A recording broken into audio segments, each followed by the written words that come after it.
Bom dia! Começando mais um Despertando com o Dharma budista. Há uns 3 anos trazendo o Dharma todos os dias às 6:30 da manhã, no canal do Instagram. Hoje é dia 17 de maio, quarta-feira. Bom dia, Luana. Bom dia, Ana Tereza. Como vão, gurias? Oi, Isis. Tudo certo? Como vão? Natalina, como vai? Isso é tudo na mais santa paz. Vinícius e Toquinho são maravilhosos, né? Bom dia, Stanley. Bom dia, Tael. Como é que vocês estão? Bom dia, Rosa. Tem um livro, se vocês querem, para quem gosta da literatura brasileira e da música brasileira. Bom dia, Rosali. Se quiserem conhecer um pouco do Vinícius, esse é o livro, ó. O Poeta da Paixão. Esse livro é maravilhoso. Lindo, lindo, lindo.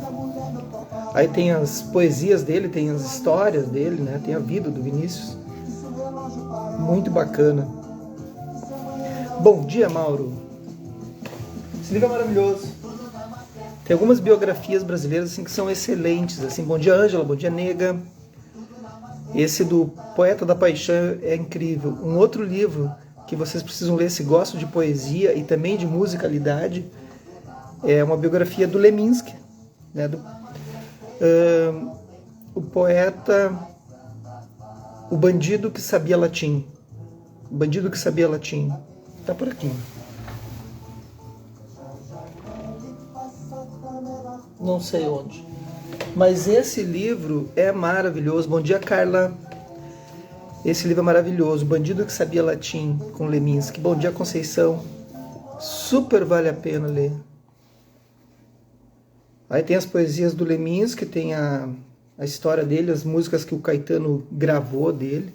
Eu amo o Leminski. Poeta curitibano. Bom dia, Eliana. Vamos lá, então. Notícias, daqui a pouquinho, 7h15 tem meditação e tem yoga acontecendo ao mesmo tempo. As duas presenciais e online. É só chamar a mim ou a Amanda e a gente conversa. Como enviar o link. E quem quiser participar presencial, venha, corra, tá bem? Dá tempo, super tempo. É isso. Então vamos lá. O Poder das Aquines. Bom dia, Carolina. Com Micaela Haas, estamos finalizando o livro, está na finaleira. Editora Lúcida Letra. Uma família de boa sorte incomparável. Então a gente está lendo sobre a Tsultrim. Não, a gente está lendo, já acabou de Tsultrim, agora é a Kandro Tserin Chodron. Bom dia, Kátia. E olha como é que está o quadro ali, ó. Ontem eu fiz um fluxo de pensamentos. Olha, dê uma olhadinha para a tela. Olha como é que está para hoje. Essa é a aula de hoje, de ontem à noite e de hoje. Aí vou falar sobre as formas de colonização da nossa consciência através dos processos políticos, linguísticos, religiosos, ideológicos. Aí dizer, mas não é aula de meditação e budismo? É. Exatamente por isso. O budismo tem uma amplitude intelectual assim, que tu consegue explorar. Ele vai entrar na religião, ele vai entrar na ideologia, ele vai entrar na política, ele vai se... E aí tu tem que ir lidando. Como que a dominação linguística nos levou a pensar e agir de forma na sociedade de uma forma que nos aprisionou. E aí eu vou mostrar as dicas assim, de como isso aconteceu, como está acontecendo, e como a gente tem que se livrar disso. Então aí eu vou entrar um pouquinho na filosofia, um pouquinho na psicologia, um pouquinho em várias áreas, assim. Então é isso, as aulas aqui acontecem dessa maneira. Ah, mas se ficar falando só sobre meditação, não. Falo sobre tudo. Bacana, né? É só para vocês ficarem com água na boca. Kandro Tserin Chodron nasceu em uma pequena vila no Tibete Oriental por volta de 1929. Ninguém sabe a data e a hora exatas. Pois quem poderia ter mantido tal registro? Kandro fazia parte de uma antiga família conhecida em todo o Tibete, tanto por sua imensa riqueza quanto por sua generosidade. Bom dia, Grácia. Diz a lenda que seus ancestrais descendem de uma emanação mágica de Nyenchen Tangla, deidade protetora do Tibete. Os moradores também contam com como a família recebeu o nome de Lakar, do fundador da tradição Gelupa, do budismo tibetano Je Tsongkhapa. Quando Tsongkhapa passou pela primeira vez do extremo nordeste para o Tibete central, viajou pela região de Treor e foi recebido por um homem que lhe ofereceu um chale de lã, que é lá em tibetano, um chale de lã branco, para protegê-lo do frio da chuva, que é o car, né? Aqueles chales brancos que a gente oferece para os lamas, né, quando a gente vai para retiro. Tsongkhapa viu aquele chale imaculado como um sinal auspicioso, cheio de alegria. Ele previu: de agora em diante, nas gerações que virão, sua família terá prosperidade e boa fortuna incomparáveis. Você deve tomar Lakar como seu nome da família. Até hoje, quase todo tibetano conhece o nome dos Lakars, porque patrocinaram muitos dos grandes festivais de oração. A mãe de Kandro, Dechen Tso, era filha do rei de Ling. Ela se casou com os dois irmãos Lakar, Tutob Nanjao e Sonam Tobjao. Naquela época, não era incomum uma mulher se casar com vários irmãos. Bom dia, Andréa. E aí, fez a feira onde, Andréa? Achei tão engraçado. Com aquele abacate embaixo do braço. Parecia criança. Tô levando um abacate. Eu mereço. Acontece cada coisa aqui nessas aulas de meditação que não tem como. A pessoa vem para a aula de meditação, aí come banana, aí pega um abacate, bota embaixo do braço e vai embora com o abacate. Mas aqueles abacates são tribom. O alho tá verdinho, né? Aí tem que esperar amadurar. Mas ele amadurece rápido. Tem que cuidar. Esse aí não precisa amadurecer muito. Quando tu vê que ele mal assim, ele deu aquela... nem amoleceu, pode abrir, descasca, não corta o meio, descasca ele, que fica mais fácil. Ele já está perfeito. Ele não precisa ficar muito mole. Se ficar muito mole, ele já passou do ponto. Olha, dicas do abacate. Não, tô ligado ali, esse abacate aí é rápido. Kandro tinha um irmão e uma irmã mais velhos, mas o irmão dela não viveu muito.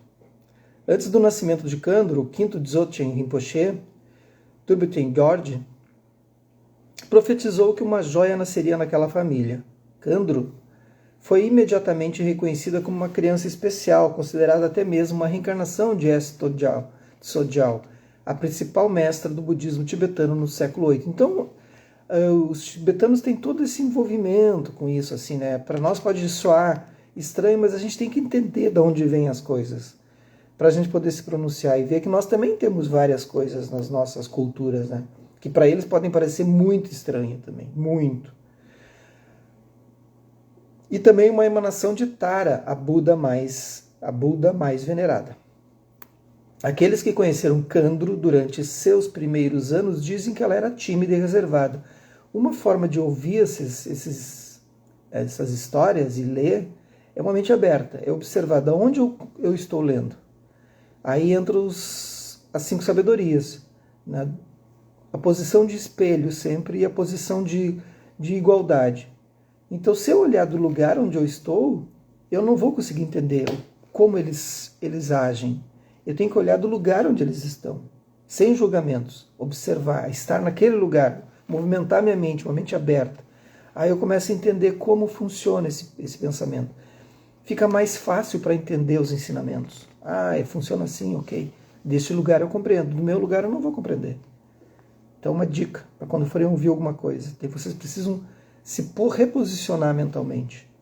Aí depois voltem para o seu lugar de condições, né, condicionamentos. Aqueles que conheceram Kandro durante seus primeiros anos dizem que ela era tímida e reservada, mas dotada de um espírito selvagem, brincalhão e independente. Apesar da riqueza da família e de ter muitos criados, Kandro aprendeu as tarefas domésticas, incluindo cozinhar, ordenhar as ovelhas e tecer fios, como era o costume naquela área remota, onde não havia eletricidade e nem água corrente.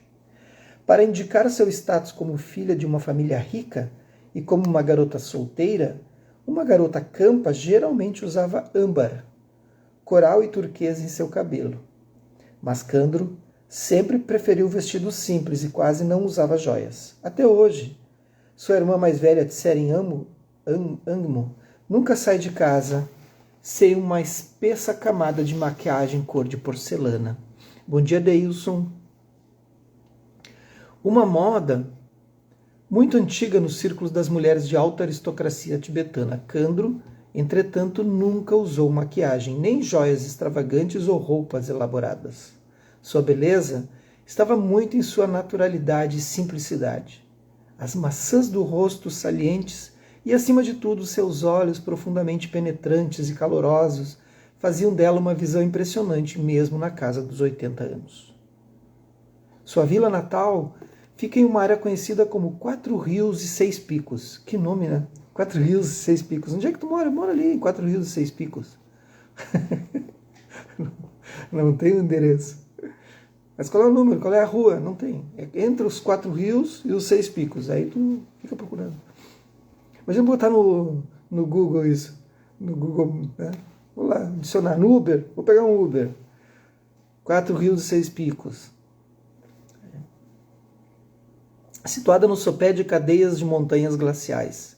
Um rio próximo acrescenta beleza e majestade ao vale, escassamente povoado. E aí tu tem que continuar colocando essas descrições no Uber. Bom dia, Rosana.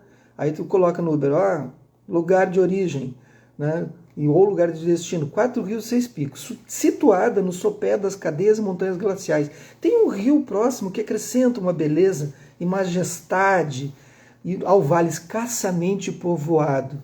Aí o cara sai procurando. Credo que horror. A casa da família Lakar foi possivelmente uma das maiores do Tibete Oriental. A irmã de Kandro, Tsering Angmo, diz brincando, a casa era tão grande que quando uma pessoa disparava um tiro em uma extremidade da casa, você mal conseguia ouvir na outra. Ai, que exagero.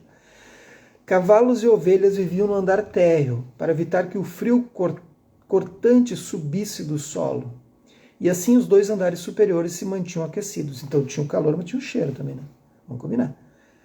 Os Lakars constantemente recebiam yogis e mestres que realizavam rituais elaborados nas 9 salas do santuário. Tsering Angmo, a irmã dela, se lembra da casa onde continuamente se ouvia o som de sinos e tambores, orações e mantras, mas ela foi destruída após a invasão comunista na década de 50. Hoje resta apenas uma grande pilha de entulho. Os aldeões ainda circunambulam a argila cor de areia em reverência ao solo sagrado. É isso. Tudo bem até aí? A conexão foi feita. Jamyang Khyentse Chokyi Lodro algumas vezes ficava na mansão Lakar, isso até 59. Sendo uma autoridade em todas as tradições, ele era o coração do movimento não sectário no Tibete. Sogyal Rinpoche viveu com ele como filho, até os 9 anos de idade, e lembra-se dele como um homem bonito e tão alto que sempre parecia estar uma cabeça acima das outras na multidão. Um monge ordenado em seus mantos, seu cabelo prateado bem curto, seu rosto alongado brilhava com um olhar bondoso e profundamente sábio. O que mais se notava nele era sua presença. Lembra Sogyal? Podia-se ver pelo olhar e pela atitude que era um homem sábio e sagrado. Tem gente que é assim, né? Bom dia, Lúcia. A gente chega perto e percebe, né, a sua sapiência. Ele tinha uma voz potente, profunda e encantadora. E apesar de todo o respeito e até mesmo o temor que ele despertava, havia humildade em tudo o que fazia. Ele passou muitos anos em retiro solitário e era considerado uma enciclopédia do conhecimento, e nas palavras de Sogyal Rinpoche, uma prova viva de como era uma pessoa que havia realizado os ensinamentos e completado sua prática. Muitos mestres da geração mais jovem, que mais tarde levaria o budismo tibetano ao ocidente, o reverenciavam como mestre. Então, que coisa boa, né? Passar por pessoas assim, poder ter acesso a essa cultura e a gente poder se espelhar. Tem muita gente assim hoje, não precisa ser necessariamente no budismo, tem muita gente assim em todas as áreas. E a gente precisa beber desses lugares, assim, cada um no seu lugar. Certa vez havia um grande revelador de tesouros, vivendo na mansão Lakari, e Chokyolodro foi receber os ensinamentos. Nesse dia, Lodro trombou com Kandro Tseri Chodron, com 7 anos na época, ao passarem por uma porta estreita. Revelador de tesouros é assim, gente, ó. Que são os terton, chamado no budismo. Na tradição Nyingma, uma das tradições do budismo tibetano, acredita-se que os ensinamentos tenham sido ocultados por Padmasambhava, tá? Que foi um mestre da época ali do século, não me lembro, tá? Vou chutar, 8? Agora me deu uma coisa. E outros mestres iluminados até que chegasse o momento oportuno. Mestres particularmente dotados ou realizados são capazes de realizar esses ensinamentos séculos depois, ou seja, ele escondia os ensinamentos. E aí, escondia mesmo, entre rochas, cavernas, botava um monte de pedra em cima e tal. E deixava aquilo por séculos, ficava escondido, até que alguém, né, não achava por acaso, alguém era levado até aquilo e colocava a mão ali, estava ali. Aquele terton, aquele tesouro, aquela joia de um mestre realizado que deixou para gerações futuras, né, para que não se perdesse. E já prevendo, né, que acontecesse alguma coisa, os ensinamentos não se perdessem, não ficar aqui nessa biblioteca, por exemplo. Hoje em dia já não tem mais. Hoje em dia o terton está nas nuvens, né? Agora está no chat, né? Aí tem uma explosão de chat, GPT, GTP, tudo que é tipo. Já tem 8 mil apps desses, vocês acreditam? 8 mil, esse dia eu estava lendo sobre isso. Surgiu um, tem 8 mil. O pessoal é rápido. Só quero ver o que vai dar isso. Porque não são tesouros. São ouro de tolo. Ouro de tolo, sabe essa expressão? É quase ouro, mas não é. Daí ele disse, esse mestre trombou com a Kandro, né, com a Tseren. Ela tinha 7 anos na época. E ele disse, o pouco ortodoxo revelador de tesouros gritou, a conexão auspiciosa agora foi feita. Ele percebeu nela que existia algo diferente. De acordo com Dilgo Khyentse Rinpoche, Chokyolodro parecia envergonhado e evitou o revelador de tesouros por vários dias. Quando tinha 16 anos, Kandro viu seu futuro marido novamente, enquanto visitava um templo. Os alunos de Lodro estavam oferecendo-lhe uma estátua de Tara para sua longa vida. No momento em que procuravam, aí me perguntaram ali a Lúcia, você vai usar esses chats?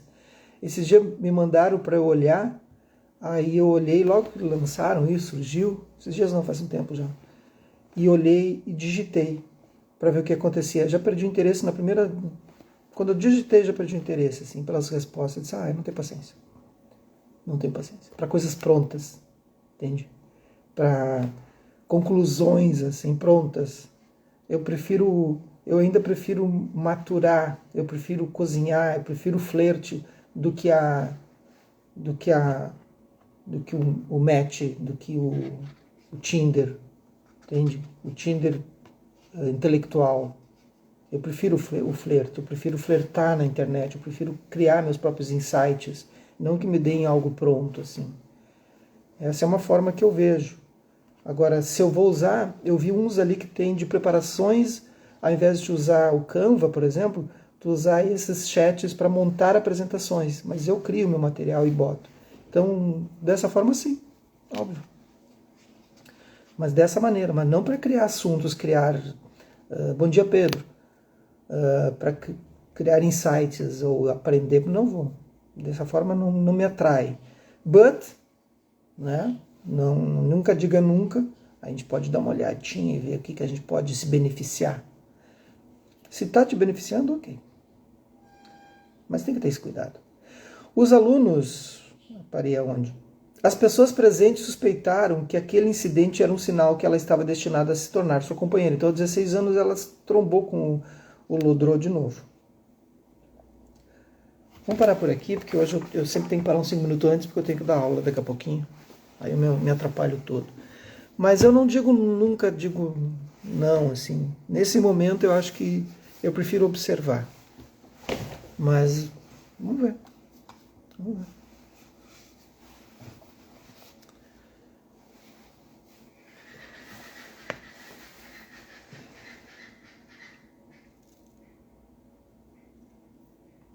A questão é o cuidado com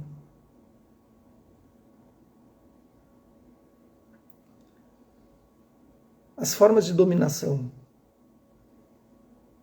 as formas de colonização. De alguma forma, estão sempre tentando nos colonizar. Então, quem coloniza são sempre os que estão no poder. E a gente tem que cuidar isso. E às vezes, alguns vão chamar uma relação tóxica. Pode ser num par isso, pode ser familiar isso. Bom dia, Clau. Pode ser relação pai e filho, mãe e filho, pais e filhos. Então, toda forma de dominação e colonização ela é tóxica. E essas formas de dominação, quando surgem, nós temos que sempre criar um desvão primeiro. Tu cria um refreamento, assim, tu cria um lugar em que tu te coloque e observe, né? Sem criar impulsos. Eu ajo assim, eu procuro não ser colonizado, procuro não ser dominado por estruturas convencionais. Mas é de cada um.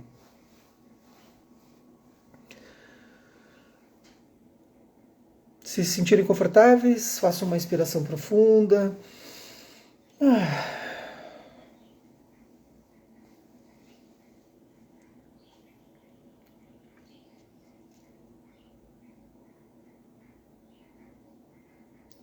Deixando que o corpo vá se acomodando, a postura escolhida.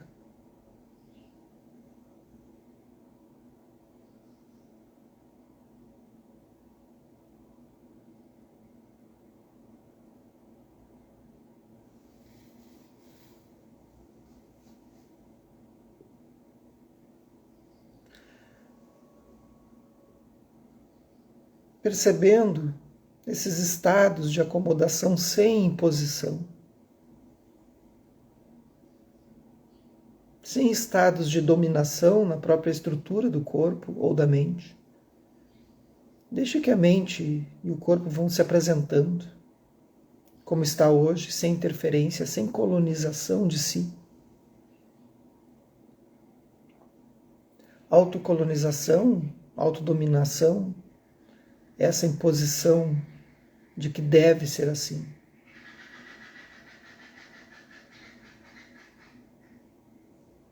Talvez se a gente olhar com amorosidade e ao invés de deve ser assim uma postura, ou eu devo olhar isso ou aquilo, eu apenas sento.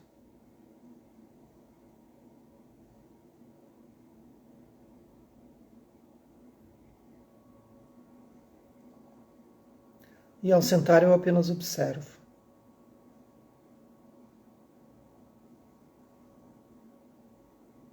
E acolho qualquer coisa que surgir.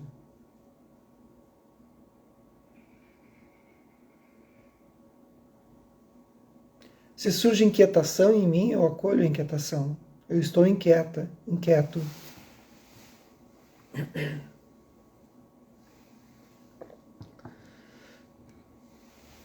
Se surgir sono, cansaço, alegria, eu também acolho. Se não surgir nada, está tudo bem.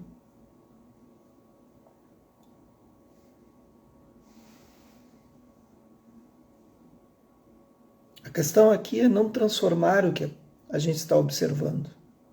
Apenas observar. Procurem observar então o que surge no corpo, na mente, para onde a mente vai, quando ela ouve um som ou quando surge algo no corpo. Observem, em silêncio por alguns instantes.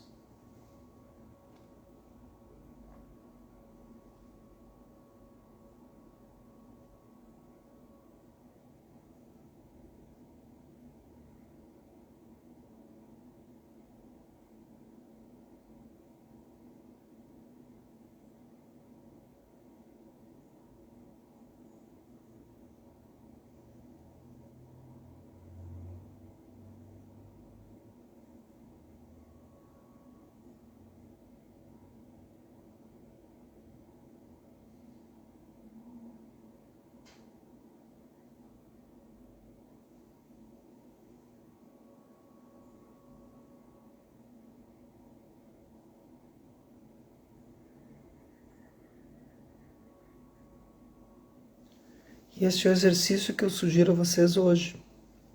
Cada vez que observarem alguma coisa, perceberem alguma coisa em si ou no outro, não tentar mudar, transformar, ou dominar, ou colonizar, ou se apropriar, tomar posse, mudar. Apenas observe. Apenas observe. Estou ouvindo isso, estou percebendo isso, estou sentindo isso. Ok. Sem mudar. Deixa isso acontecer, aflorar. Ok? Que os méritos desse nosso encontro, dessa nossa prática se expandam e toquem a todos, todas, todes, e que nós possamos nos tornar um caminho iluminado. Bom dia para vocês, uma boa quarta e até amanhã, quinta-feira.